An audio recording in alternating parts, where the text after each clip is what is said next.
Vamos começar a nossa aula de hoje fazendo a correção da atividade da semana anterior, tá bom?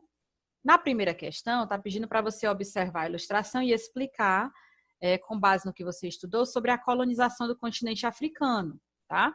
Então, você vai colocar aqui que a imagem, né, mostra a figura dos líderes europeus, né, repartindo aqui o continente africano, né, com a desculpa aí de levar o desenvolvimento a seus povos, tá certo? Tá? Quando, na verdade, as nações europeias buscavam matérias-primas e mercado consumidor para os seus produtos manufaturados. Na segunda questão, tá? Você vai marcar aqui esse segundo, tá? Que ele quer aqui a afirmação correta, tá? E na terceira questão, ele quer que você diga o que é África Islâmica, tá? E África Subsaariana. Aqui a gente vai colocar o I, né? De África Islâmica, S de subsaariana, islâmica, subsaariana, islâmica e subsaariana, tá? Então, essa aqui foi a correção da nossa atividade de hoje, tá?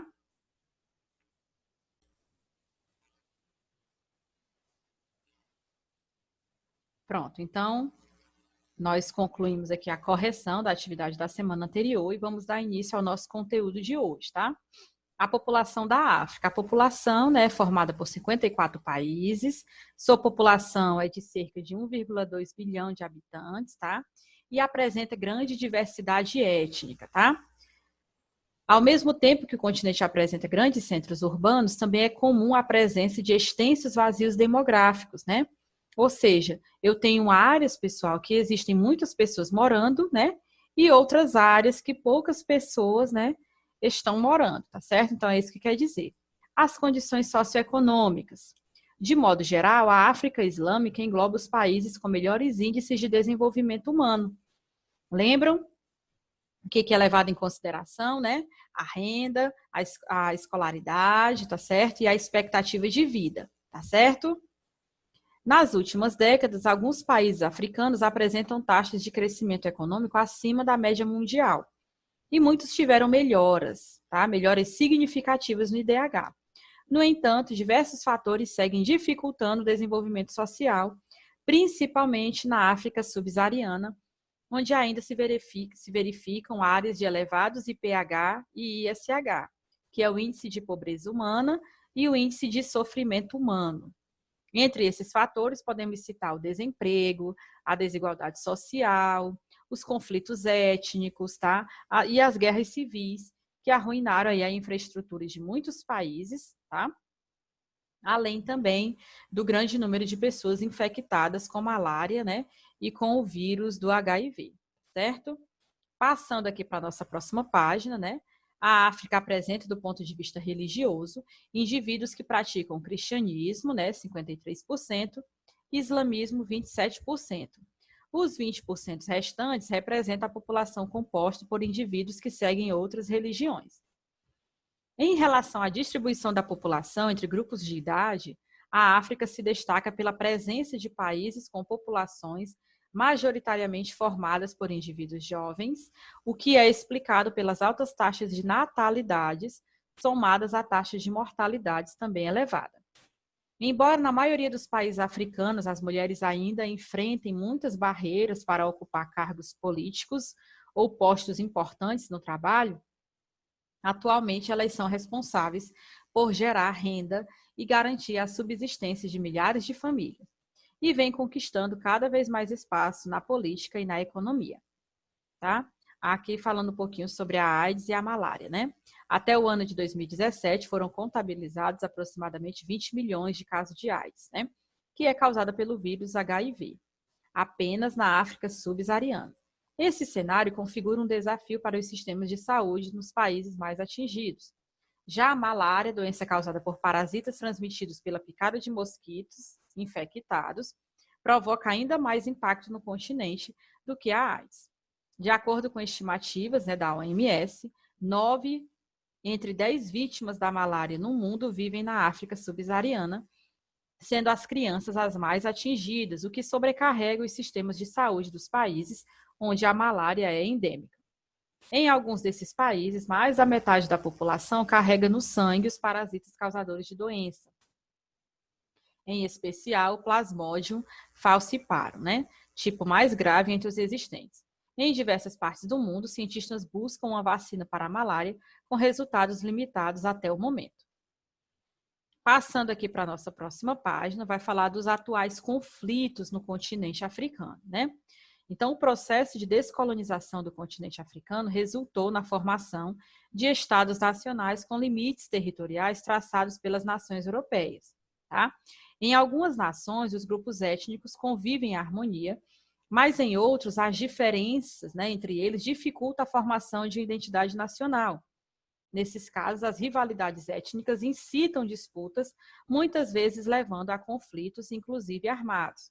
Como a gente estava explicando, pessoal, na aula anterior, né? Quando eles dividiram o continente africano, né, eles não levaram em consideração os grupos étnicos que viviam ali, tá? As diferenças que existiam entre eles, tá certo? Nigéria, o gigante africano em busca de paz. Com 190 milhões de habitantes, a Nigéria é o país mais populoso da África e um dos mais etnicamente diversos. Após a independência, em 1960, eclodiu no país a Guerra de Biafra, que durou de 1967 a 1970 e causou a morte de cerca de 1 milhão de pessoas. O conflito foi motivado por fatores étnicos, separatistas e também pelo controle de jazidas de petróleo. Atualmente, o principal motivo de tensão é a oposição entre o Sul, onde a população é majoritariamente adepta do cristianismo, e de religiões animistas, e o Norte, de maioria muçulmana. Suas amplas reservas de petróleo alimentam a corrupção governamental e as rivalidades étnicas, configurando um desafio à imposição da democracia no país, marcado por diversos golpes de Estado e longos períodos de ditaduras militares. Tá? Vamos passar aqui, ó, para a exploração de petróleo e a crise, né, no delta do Níger. A exportação do petróleo representa aproximadamente 70% da receita anual do governo, o que deixa clara a importância desse recurso para a economia nigeriana.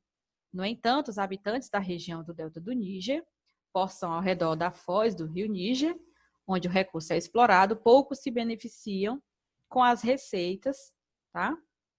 Poucos se beneficiam com as receitas e ainda arcam com as consequências da degradação ambiental que há décadas vem ocorrendo na região, tá? A República Democrática do Congo, né, riqueza natural e guerras, apresentando um grande território e ampla diversidade étnica, a República Democrática do Congo se tornou independente em 1960, tomada por divergências e conflitos internos, que culminaram em um golpe de Estado e em décadas de um regime ditatorial que fez a economia e a infraestrutura, tá, congolesa entrarem em colapso. Com o pretexto de eliminar milícias rebeldes no leste do país, em 1994, tropas de Ruanda e Uganda invadiram a República Democrática do Congo, levando à Primeira Guerra do Congo. O conflito foi seguido no ano seguinte por uma nova operação durante a Segunda Guerra do Congo, que envolveu a participação de tropas de Ruanda, Uganda e Burundi, de um lado, e tropas do exército congolês apoiados por tropas de Angola, Namíbia e Zimbábue, de outro, além de inúmeras milícias. Tá? Que vai continuar falando, tá certo? Ruanda, lições de um conflito étnico. Durante o período colonial, uma minoria étnica, tá, Tutsi, foi privilegiada pelos belgas em Ruanda. Mas quando o país conquistou a independência em 1962, líderes da etnia Hutu, majoritária em Ruanda, ascenderam ao poder. Em 1990, Tutsis, habitantes de Uganda, e que integravam a Frente Patriótica Ruandesa, passaram a realizar ataques contra o governo ruandês, dando início a uma guerra civil que durou até 1993. No ano seguinte, várias milícias Hutus, entre elas a Interahamwe, que significa aqueles que lutam juntos, massacraram cerca de 800 mil Tutsis em um dos maiores genocídios étnicos da história recente. A RPF expulsou as milícias Hutus de Ruanda, mas estas se refugiaram no leste da República Democrática do Congo, causando graves problemas locais. Em 2003, o líder da RPF, Paul Kagame, foi eleito presidente de Ruanda em eleições democráticas e reeleito em 2010. Milhares de envolvidos no genocídio foram julgados e condenados, e o governo ruandês atualmente busca reconstruir o país em torno de uma identidade nacional. A divisão do Sudão e a crise de Darfur. O Sudão se tornou independente em 1956, mas continuou dividido dos pontos de vista étnico e religioso. No norte, a maioria da população era muçulmana e de origem árabe. Já no sul e no oeste do país, era etnicamente diversificada e adepta do cristianismo e de religiões animistas. Tá? Aqui vai continuar falando um pouquinho. Somália é um país em ruínas. A Somália tem poucos contrastes étnicos, pois a maioria da população é composta de indivíduos somalis. Mas diversos conflitos envolvendo milícias e clãs rivais assolam o país há décadas.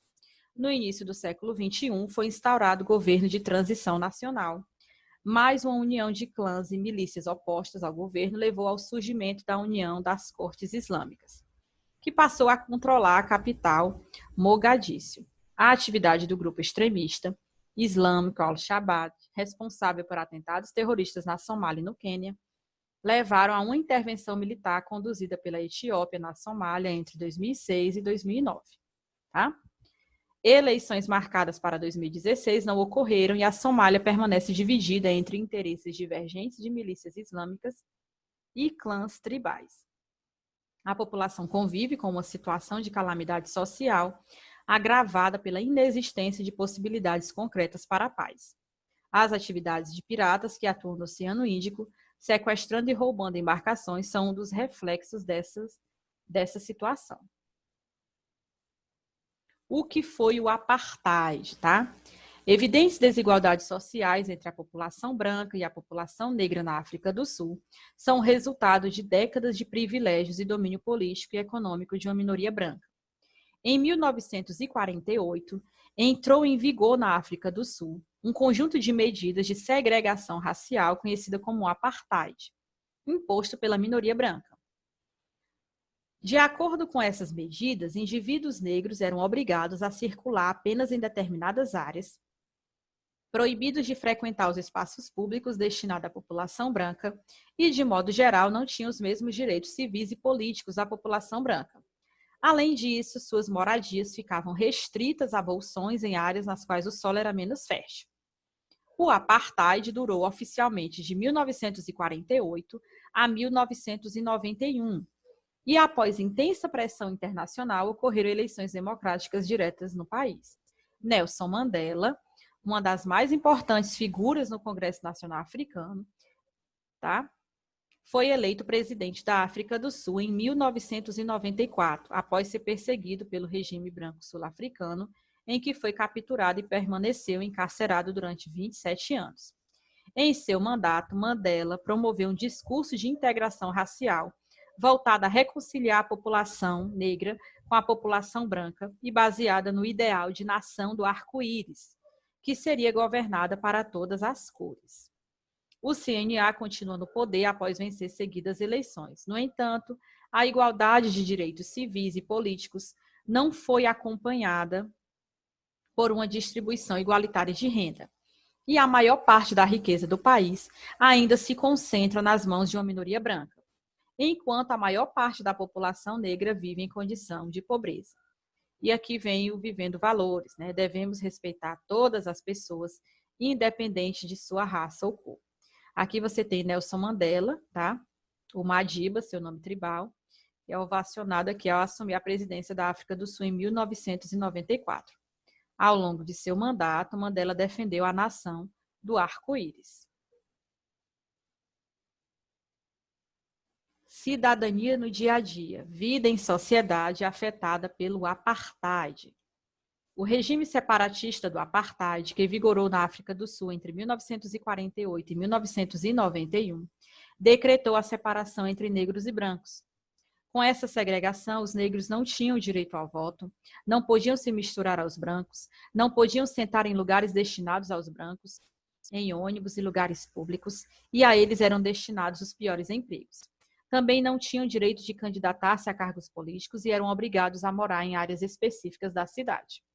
Por outro lado, os brancos ocupavam os melhores cargos, possuíam a maior parte das terras e tinham direitos públicos garantidos, como saúde e educação.